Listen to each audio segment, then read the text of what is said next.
Beneath your feet right now, in the soil of North America, lies evidence of a revolution that nobody talks about. 1,000 years before Columbus, 1,000 years before Europeans even knew this continent existed, Native Americans were engineering their way into the future.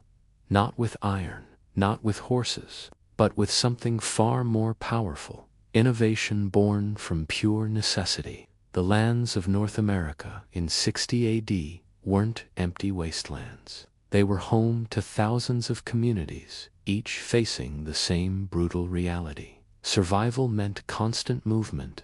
Hunting grounds shifted with seasons. Game appeared and disappeared.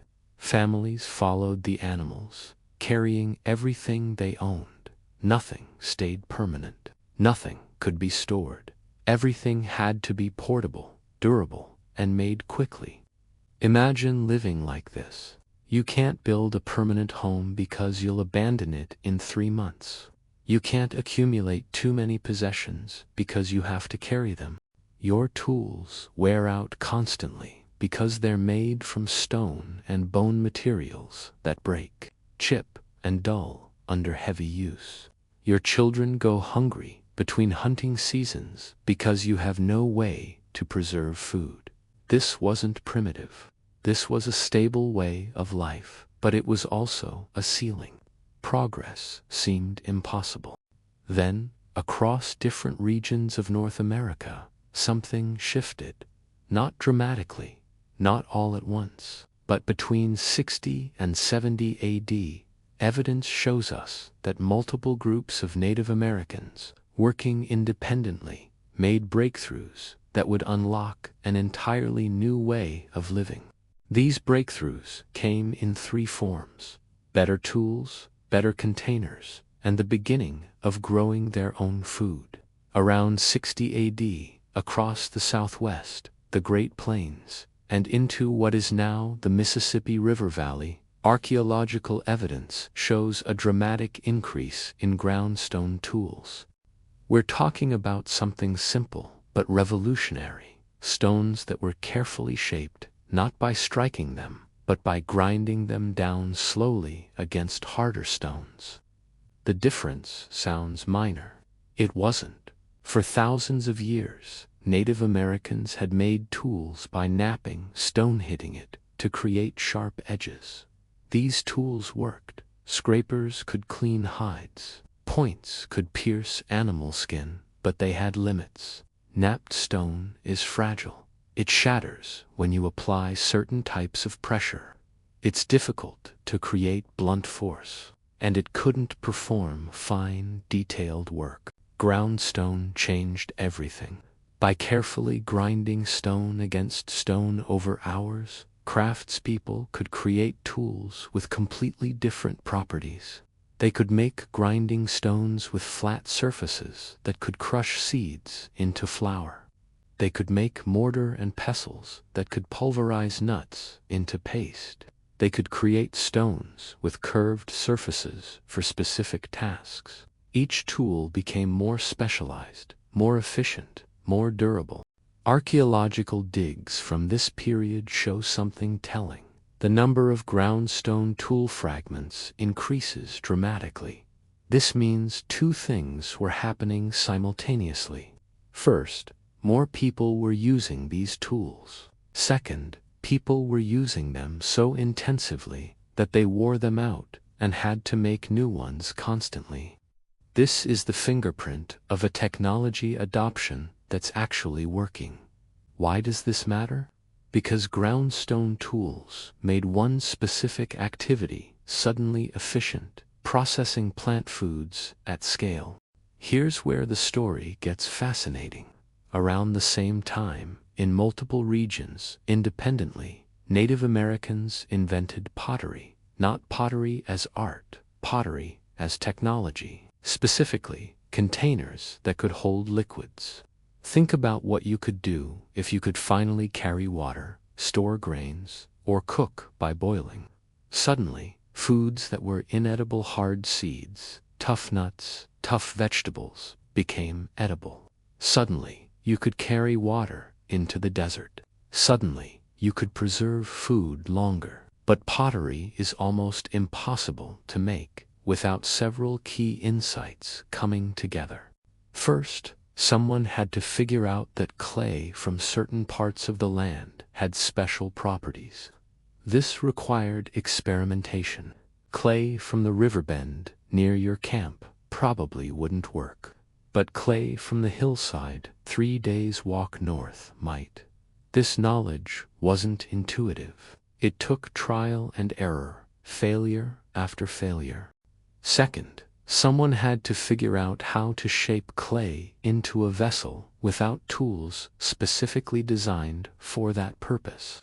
The potter's wheel didn't exist in North America, so they invented coil building, rolling clay into long ropes, then spiraling them up to create walls. Then they smoothed the coils together to create a unified surface. This technique required incredible hand skill. Your hands had to remember the right pressure, the right angle, the right speed. Third, someone had to figure out firing how to heat the clay so intensely and so evenly that it transformed into something hard and durable.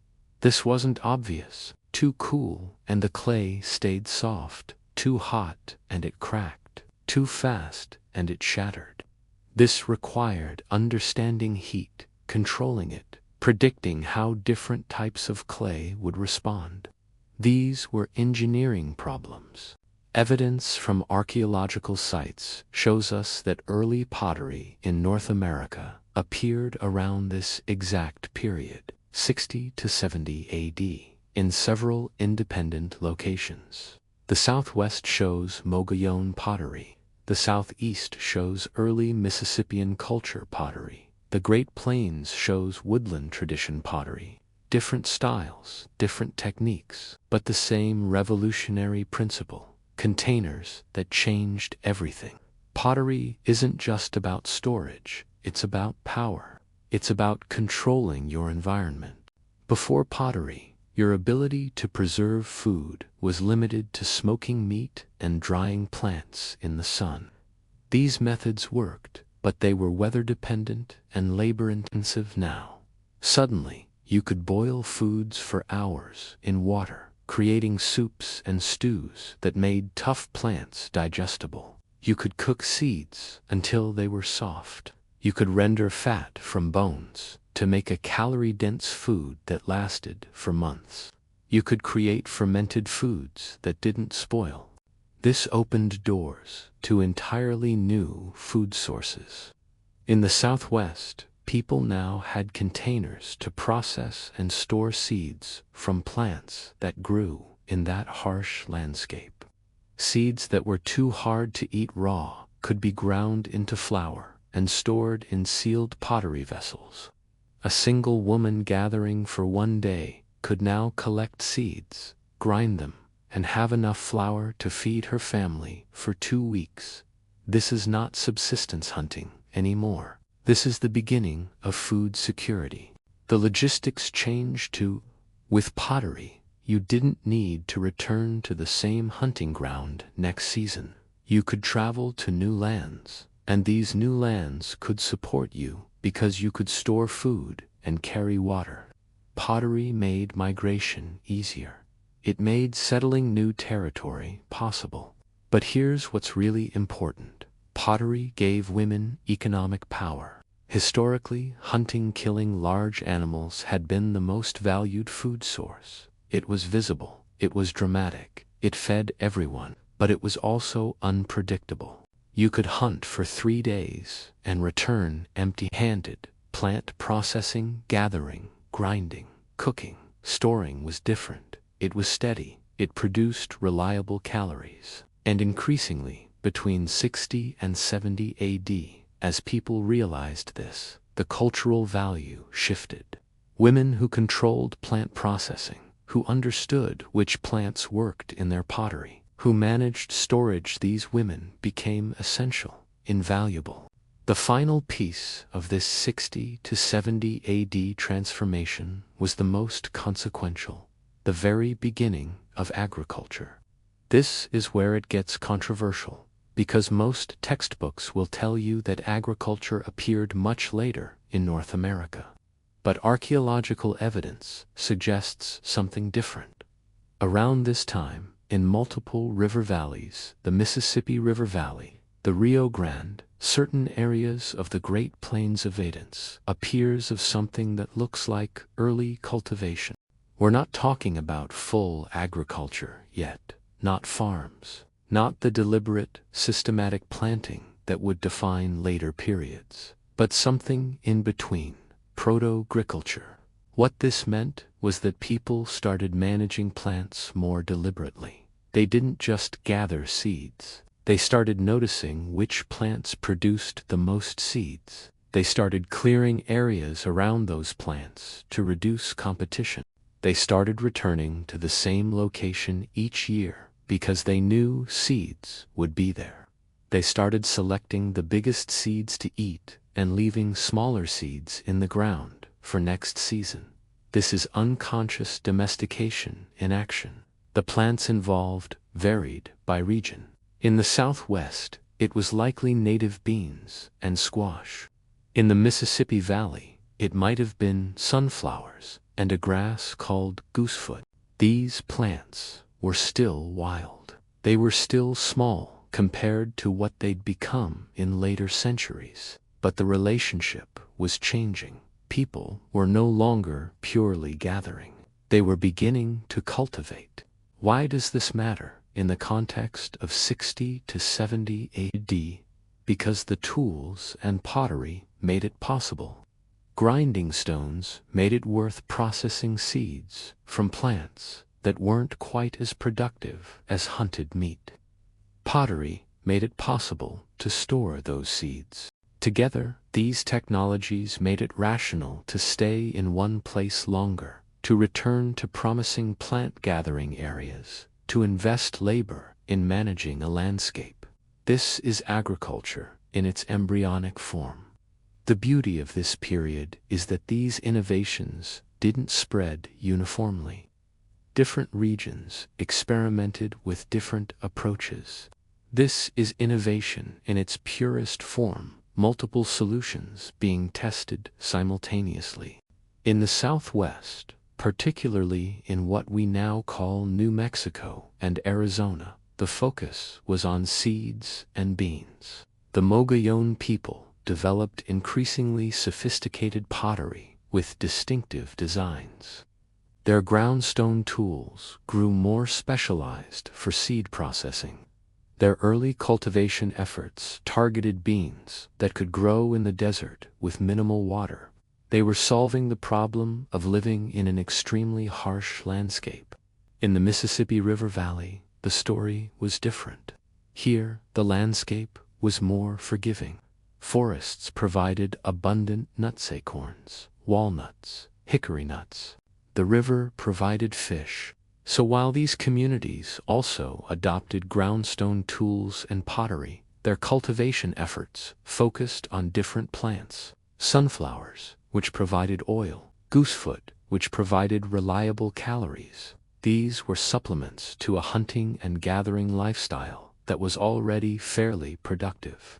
In the Great Plains, communities faced yet another challenge: grasslands with fewer trees, abundant buffalo herds, but limited plant diversity.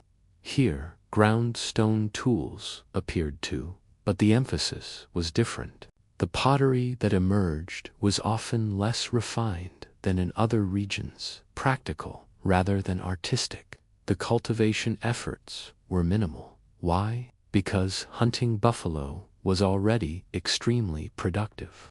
A single successful hunt could feed a community for weeks. Cultivation seemed unnecessary. This variation is crucial. It shows that innovation was responsive to local conditions. People weren't copying a single solution across the continent. They were observing their environment, understanding their constraints, and developing tools and practices that fit their specific situation. This is engineering thinking.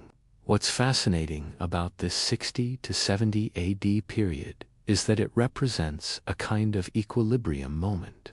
New technologies had emerged: groundstone, pottery, proto-agriculture. These technologies were genuinely useful.